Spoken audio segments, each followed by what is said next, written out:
Buenas tardes y bienvenidos a Las Cosas Como Son. El día de ayer, a esta hora, cuando comenzábamos nuestro programa, no imaginábamos que poco después caería la noticia sobre el retiro del gabinete del ministro del Interior, que había juramentado 14 días antes, el 4 de julio. Ahora permanecen algunas zonas de sombra, porque el gobierno dice que Mariano González renunció, y en efecto, lo que se ha publicado en El Peruano es la aceptación de su renuncia. Pero la carta de renuncia no la hemos visto. Y lo que el ministro, que está ahora fuera, lo que el exministro ha declarado esta mañana en RPP, es que él se enteró que lo habían retirado del gabinete vía tweet, de manera que hasta incluso en la modalidad misma alguien miente. Y todo parece indicar que la mentira está plasmada en El Peruano, en el decreto aceptando su supuesta renuncia, que repito, no nos ha sido mostrada. En todo caso, algo nunca visto. Después del Consejo de Ministros del día de hoy, los ministros dieron una conferencia de prensa sobre temas de sus sectores, pero al final, algunos de ellos abundaron ampliamente en ataques contra el colega con el que habían sesionado hasta la noche víspera. Es cierto que tampoco González fue particularmente parco, decidió hablar claro de las razones por las que él, afirmó, había sido removido. Y se reducen a una: el compromiso de Pedro Castillo con la corrupción. Ese es el tema de fondo, según Mariano González. Y en este contexto, la voluntad de obstruir a la justicia y al intento de capturar a algunos prófugos del entorno presidencial, particularmente el ex secretario general de la presidencia, señor Pacheco, el ex ministro inamovible, parecía, de Transporte, señor Juan Silva, y un sobrino carnal de Pedro Castillo, Fray Vázquez. Para entender lo que pueda ser entendido y para prever las consecuencias de esta salida, que González ha sostenido que es el principio del fin de la presidencia de Castillo, hemos invitado a dos exministros del Interior, en épocas sí, bajo gobiernos diferentes. Por una parte, Rómulo Pizarro, que ha sido ministro del Interior del año 5 y 6, es decir, bajo Alejandro Toledo. Así es, el último de ese periodo. Rubén Vargas, que lo ha sido bajo Francisco Sagasti el año antepasado.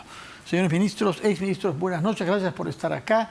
Señor Pizarro, cuéntenos cómo interpreta usted lo que ha pasado con su remoto sucesor.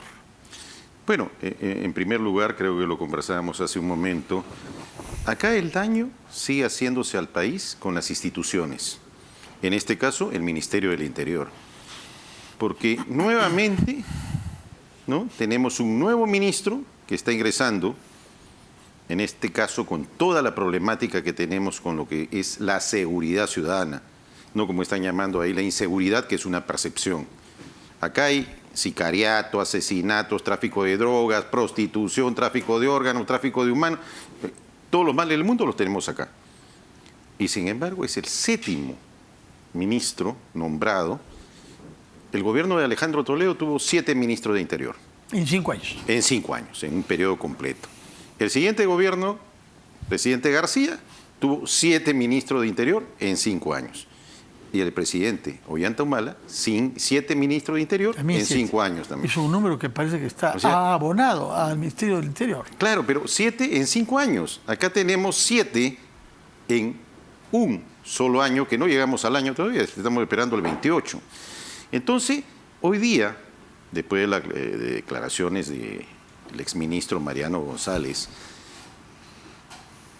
lo que él ha dicho, obviamente, supongo yo, va a tener las pruebas necesarias para poderlo decir. Y además a todos nos preocupa qué es lo que él ha mencionado y lo que puede haber percibido estando dentro del Ministerio del Interior. Pruebas de ciertas cosas, pruebas documentales, es difícil que haya, porque muchas de las órdenes en esta materia son orales, como usted lo sabe.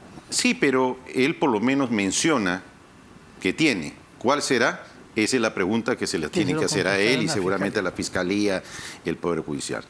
Por otra parte, vemos que su salida abrupta ¿no es cierto? O sea, habría que buscar dónde está, como fue la página 11 hace muchos años, Sí. dónde está la renuncia de él, porque están aceptando la renuncia. Sí. Y él dice que le mandaron el tuit y el camino a conversar, inclusive telefónicamente, encuentra. Esa es una preocupación tremenda. Nos da una muestra más de cómo actúa el gobierno y la irresponsabilidad de poder haber hecho. Si no les interesaba que siga un exministro de Interior como Mariano González, lo llamo a Palacio, le doy las gracias porque no terminó de entregar el plan de seguridad ciudadana. Eso nos han dicho en una conferencia de prensa. Sí. Otro ministro que no. Por favor, el plan de seguridad ciudadana, primero debería estar el primer ministro recibirlo, debería ser el que ha debido estar siguiendo qué pasaba, porque con eso era importante, con eso se va a arreglar el problema que tenemos. Por favor, estamos jugando con la inteligencia de los peruanos, un problema mucho más grave y hoy día multisectorial. Y luego escucho también al ministro de Defensa, Gavidia. un poco que parecía que estábamos en la época del colegio, ¿no? Él me ha mirado mal, mira que no le he jalado las orejas, mira, me ha hecho una mueca, diciendo que no le contestaba el teléfono. Un ministro de Estado que no pueda comunicarse con otro ministro es bastante difícil. Uno sabe dónde está, cuáles son los sitios donde, y si tengo urgencia, obviamente voy a ir donde él. O habrían otros temas que de repente no querían conversar. Entonces, esta conferencia que ha sido prácticamente tratar de blindar el hecho. Y también a Aníbal Torres y a Pedro Castillo. Ya, pues obviamente están brindando a los dos. Yo quisiera preguntarle, el primer ministro conversaba con el ministro del Interior, que es su tarea. Es la tarea que uno que otro ha tenido en algún momento, cuáles son sus planes, la estructura, qué está pasando con los grandes temas del sector interior, las capturas, bueno, también cómo va el tema de la seguridad ciudadana. Claro. Supongo, Ahora, es Rubén importante. Vargas, no sé cuánto tome hacer un plan que pueda ser presentado. Algo de eso mencionó también Mariano González, diciendo que él presentó lineamientos por semanas, meses. Pero lo que sí había, de una manera proclamada, es un objetivo central: capturar a algunos prófugos de la justicia que aportaran informaciones claves sobre la corrupción en las más altas esferas del Estado. Ya sabemos cuáles son estos tres personajes vinculados al entorno personal y profesional y familiar de Pedro Castillo. Lo que se nos ha dicho es que el grupo que constituyó Mariano González va a ser reforzado. ¿A usted le parece creíble eso? A ver, Fernando, antes de responder a tu pregunta, comparto la conclusión de que a este gobierno no le interesa el problema de la seguridad.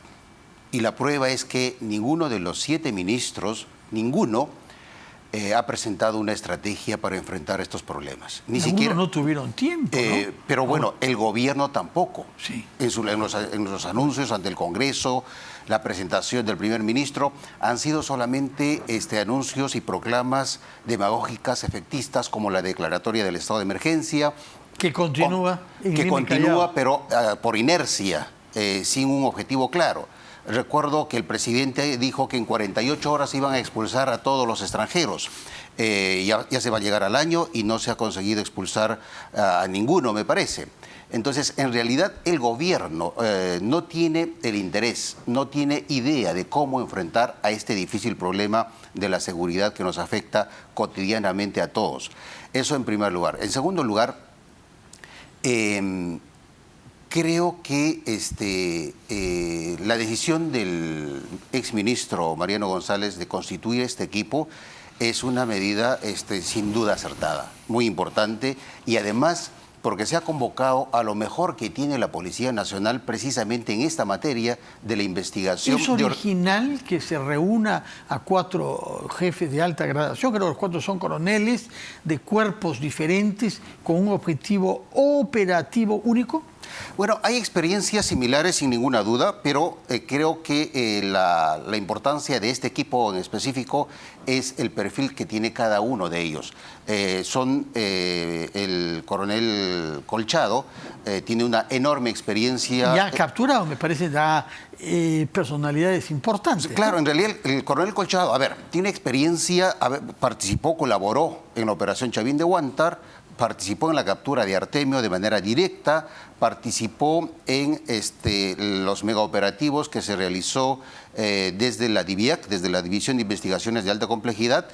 DIVIAC que usted creó, me parece. La DIVIAC se ha creado en efecto durante la gestión del ministro Basombrío, durante el gobierno de PPK, y los resultados son muy importantes, especialmente contra estructuras criminales complejas. También participó en una operación que constituyó un hito en la lucha contra el crimen organizado, la desarticulación de esta organización criminal llamado o dirigido por Orellana. Y en esa experiencia trabajaron en equipo precisamente con la fiscal Marita Barreto, que ahora forma parte de un sabueso, como dicen en otras lenguas de otros países. Exactamente. Un sabueso que sabe dar con su objetivo. Exactamente. Y le acompaña el coronel Franco Moreno, otro coronel con muchísima experiencia y otro sabueso frente a casos de estructuras criminales. Fue director de la Dirección de Secuestros de la DIRINCRI y actual jefe de la DIVIAC, y tiene una reputación muy bien ganada. No se le rompe la mano. No, en absoluto. No hay una injerencia del poder político que diga, oiga, coronel, no, es difícil. Un poquito más calmado, no se ocupe tanto de esto, vamos lentamente. No, es difícil. Y además Franco Moreno tiene una gran virtud que lo ha demostrado en épocas muy duras, en contextos bastante adversos. Fue este coronel que se enfrentó en solitario, además, a el Comando de la Muerte, a este escuadrón de la muerte, que asesinó a más de 60 personas. Es una cosa delicada porque habían colegas de él implicados en esto, ¿no? Exactamente, que gozaban de la protección de sus altos mandos, exactamente. De un sector de la policía. Estamos ante una élite profesional y moral. Y termino además con el coronel Convica, con Walter Lozano, director de inteligencia de la DIRANDRO, que eso ya es drogas. Drogas, pero no solamente drogas, sino también el coronel Lozano participó en la captura también de Artemio, también en la desarticulación de la estructura criminal de Orellana y en varias otras estructuras criminales complejas. Entonces, ¿usted celebra que el señor González haya constituido este equipo, convocando a jefes de grandes calidades morales, según usted, y operativas? Pero ¿en qué estamos ahora? ¿Se va a mantener? ¿Se va a reforzar? Para terminar la idea, sí, en efecto, se convocó a lo mejor que tiene la policía en este tema. Eso en primer lugar. En segundo lugar, creo que más allá, siendo importante la captura de estos personajes prófugos cercanos al presidente Castillo, siendo importante eso, desde mi punto de vista, más importante todavía es la segunda función que tienen que cumplir, que es servir de apoyo técnico a las carpetas fiscales abiertas por la fiscal Marita Barreto. Como ha sido solicitado por la propia fiscal Marita Barreto, y la resolución ministerial con el que se constituye este equipo les designa esas dos responsabilidades. Entonces, es absolutamente vital que defendamos... Dar con los prófugos y colaborar con las investigaciones fiscales. Exactamente. Entonces, estos 4 coroneles, con el coronel Colchado como coordinador, convocaron además a un equipo mayor de agentes de inteligencia, expertos en búsqueda y captura, que están ahora en la dirección de búsqueda de la DIGIMI. Entonces, no es solamente los 4 coroneles, hay todo un equipo que se ha constituido. Ahora, creo que en efecto así es una medida importante y hay que defender para que este equipo no sea infiltrado, no sea castrado. Permítame que le pregunte, señor Pizarro, hemos escuchado a Rubén Vargas hablar con mucho entusiasmo sobre la Policía Nacional y algunos de sus cuadros más respetados. Sin embargo, lo que he oído decir yo, espero que no sea malicia, que hay una manera muy fácil para hacer que un equipo de ese tipo no funcione: reforzarlo, introduciendo en él jefes de más alta gradación. Y da usted con el hombre que ha vivido 35 años de inercia, que ha ascendido por sobonería, que no tiene méritos, pero que tiene más rango que los otros coroneles y que los paraliza. ¿Estamos ante ese riesgo? Bueno, en primer lugar, el riesgo puede existir, pero como los nombres que ha dicho en este momento Rubén, es gente de trayectoria, es gente profesional. En este momento creo que las luces del país están sobre este equipo que ha ido a solicitud de la fiscal del caso para prestarle apoyo. Y una manera puede ser ponerle a alguien de más alta graduación. Reforzar, como dice. Reforzarlo, sí, pero la verdad que creo que los peruanos, vigilantes de lo que va a suceder, vamos a saber qué le pasa a ese equipo. Va a ser muy fácil, porque la fiscal va a poder ver qué está sucediendo. Ella está pidiendo un equipo de trabajo, un equipo competente y profesional, y que pues es, digamos, una tarea de multitrabajo que pueden hacer ellos. Y sin embargo, ¿qué tendrían que hacer? ¿Poner 2 generales, 3 generales, 4 generales?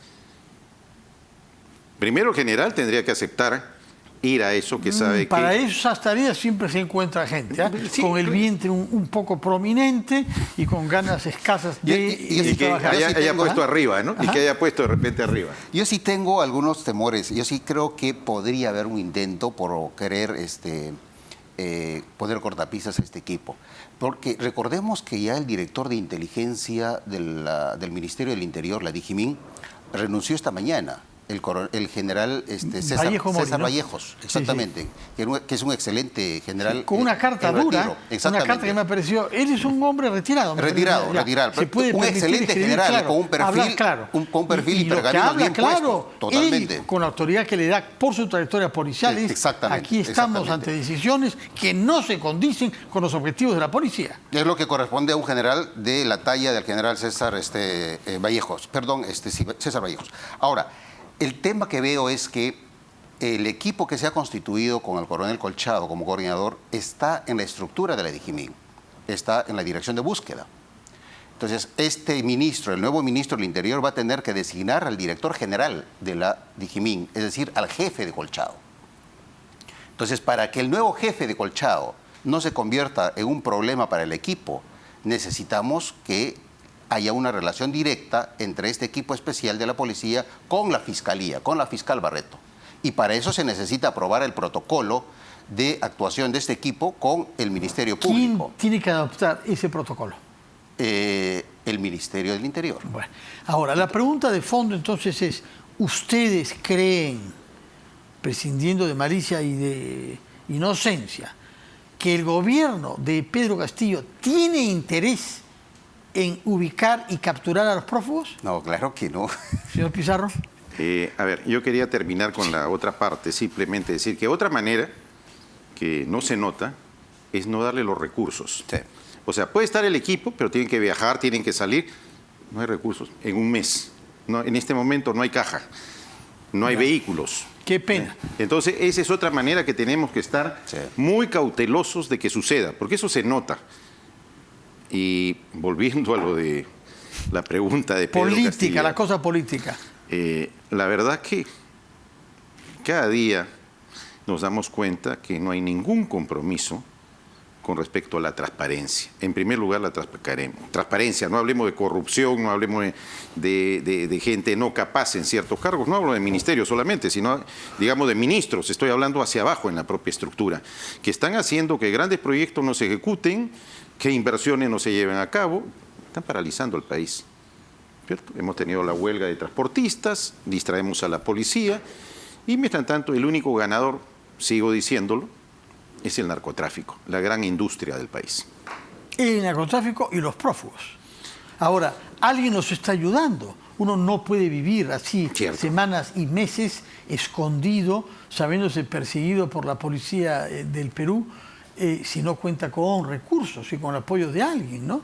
¿Quién puede ser ese alguien? Rubén Vargas. A ver, Fernando, yo creo, viendo que el presidente Castillo tomó una decisión sin el mayor empacho de renunciar a su ministro del Interior vía Twitter, yo creo que puede seguir cometiendo ese tipo de arbitrariedades, ese tipo de decisiones con la finalidad de protegerse.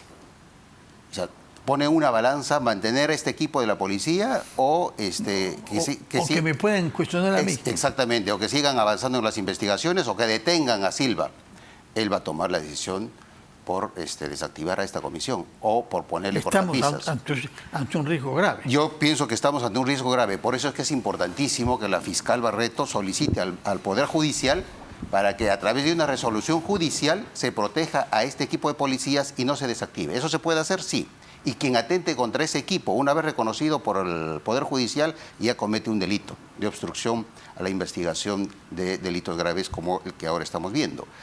Creo que ese camino es importante y por supuesto, desde la sociedad civil necesitamos también estar muy atentos sobre el curso que va a seguir, especialmente con ese anuncio de reforzar en realidad en un lenguaje con un mensaje subyacente, es en realidad obstaculizar ese trabajo. Ahora, hay otra crítica que se le ha hecho, menos acentuadamente, pero importante por su trasfondo social y político, es el haber denigrado a las rondas campesinas.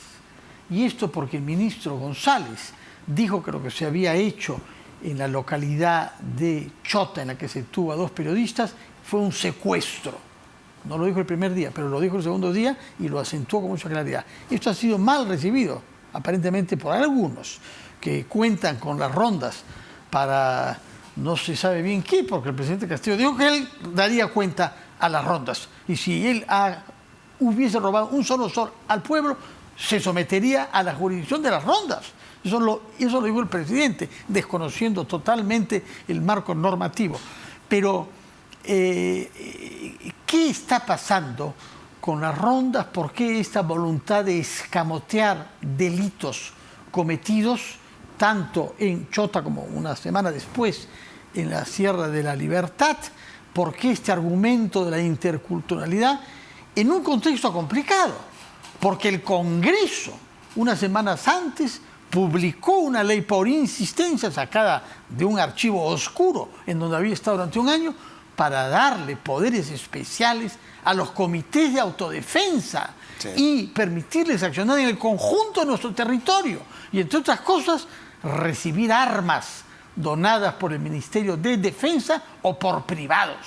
O sea, hay un fenómeno extraño. Aquellos que están criticando tanto ahora lo que han hecho las rondas son responsables de esos poderes que se les ha dado por ley a los comités de autodefensa.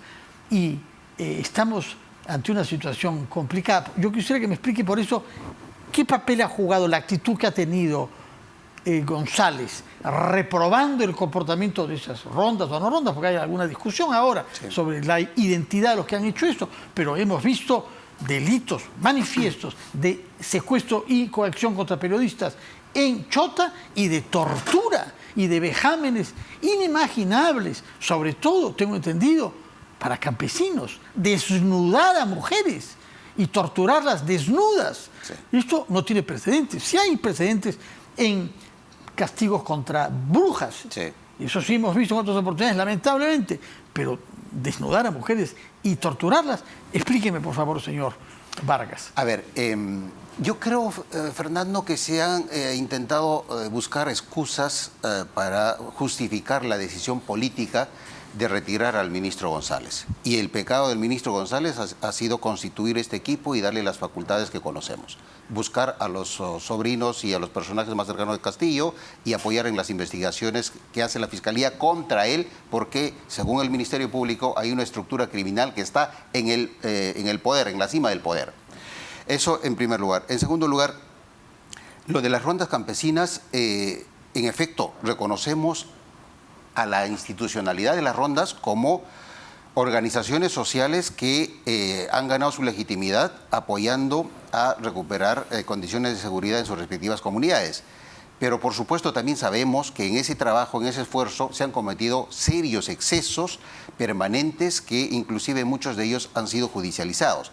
En conclusión, el marco legal que regula las rondas campesinas es que, en efecto, pueden administrar justicia consuetudinaria y realizar algunas acciones vinculadas a la seguridad comunal, pero bajo el límite del respeto a la Constitución y a los derechos fundamentales. En ninguna parte de ese marco legal permite colgar desnudas a mujeres bajo la acusación de que son hechiceras o brujas. No, eso no se puede tolerar. Eso se tiene que llamar por el nombre. En eso fue claro. Y en eso parece que despertó la hostilidad de algunas personalidades. Sí, claro.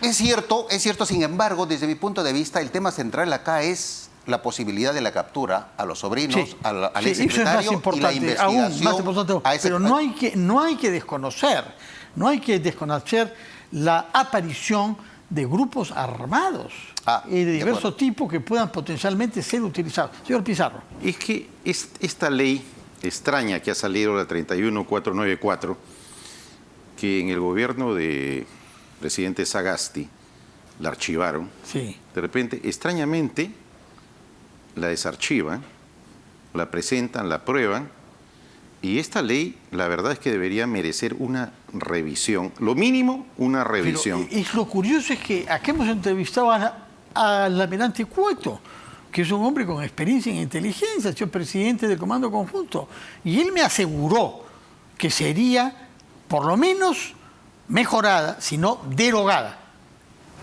En breve plazo, me dijo, han pasado 4 semanas, no se habló más.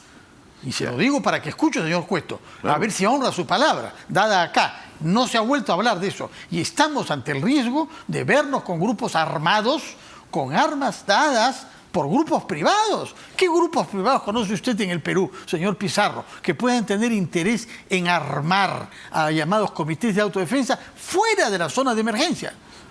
El problema, para llegar a ese punto, es que esta ley, además, pareciera que ha sido hecha como un terno a la medida.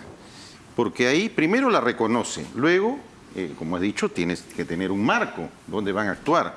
Estos comités de autodefensa, que finalmente fue cuando tuvimos una época tan dura como el terrorismo, de apoyo a la Fuerza Armada y a la Policía Nacional. Pero acá, extrañamente, les dan competencia para el terrorismo, para el narcotráfico y para la seguridad ciudadana. Así, las letras dicen exactamente la seguridad ciudadana. Complicada. Para terminar, quisiera hacer conocer que mientras hablábamos hemos tomado conocimiento de un documento enviado al Congreso por el congresista Eduardo Saluana, artículo 1, después de las consideraciones, exhortar al señor presidente de la República para que disponga al ministro del Interior mantener en funciones y actividad al equipo especial de apoyo a fiscales contra la corrupción del poder, dirigido por el coronel Harvey Colchado, jefe de la división de búsqueda de personas. Es un poco lo que decían ustedes. Sí, de acuerdo. ¿Satisfecho con el pedido? Me parece que Falta que se cumpla. parece que es un pedido, un buen deseo. Ojalá que eso se concrete. Hay que estar vigilantes. No, y que se sumen otros, ¿no es cierto? Exactamente, Se sumen que el otros. Congreso asuma eso como una posición y ojalá que eso pueda... Es una moción de orden del día. Sí, ojalá que eso se convierta en un acuerdo de las bancadas y del Congreso. Y cosa que la verdad sería una reivindicación enorme para el coronel Colchado, porque fue el mismo Congreso, el Congreso anterior, el que acusó al coronel Colchado de ser la cara visible de una policía política cuando se enfrentaba a políticos involucrados en actos de corrupción. ¿Cómo cambian las cosas? Me alegro. Vamos a ver si se aprueba. Es ojalá una que se moción de apruebe. orden del día por el momento. Pero si me permites, Fernando. Brevemente, porque estamos ya fuera de tiempo. Sobre la ley de los comités de autodefensa. Yo creo que los comités de autodefensa sí tienen que ser reconocidos, tienen que tener Sin un marco duda. legal. Sí, Esta ley sí, sin duda. los ha desnaturalizado. Sí, Tú preguntabas sí. qué instituciones o qué intereses privados podrían entregar armas de fuego a los comités de autodefensa.